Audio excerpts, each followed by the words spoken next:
ಸ್ವಾಮಿ ಶರಣಮಯ್ಯಪ್ಪ. ಇದು ಶಬರಿಮಲೆ ದೇವಸ್ಥಾನದ ಮುಂಭಾಗದಲ್ಲಿ ಇರುವಂಥ ಅಶ್ವತ್ಥ ಮರ. ಈ ಅಶ್ವತ್ಥ ಮರದ ಕೆಳಗಡೆ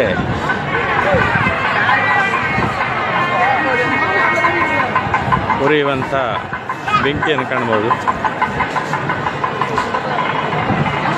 ಇದು ಭಕ್ತರು ತಂದಂಥ ಕೊಬ್ಬರಿಯನ್ನು ಈ ಯಜ್ಞದಲ್ಲಿ ಹಾಕ್ತಾರೆ.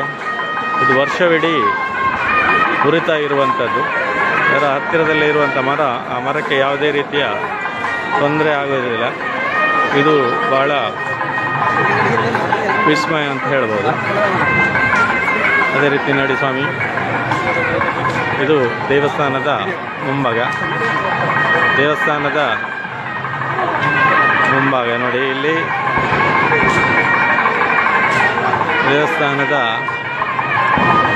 18 ಪಡಿ ನೋಡಿ, ಇದರ ಕೆಳಗಡೆ ಇದೆ.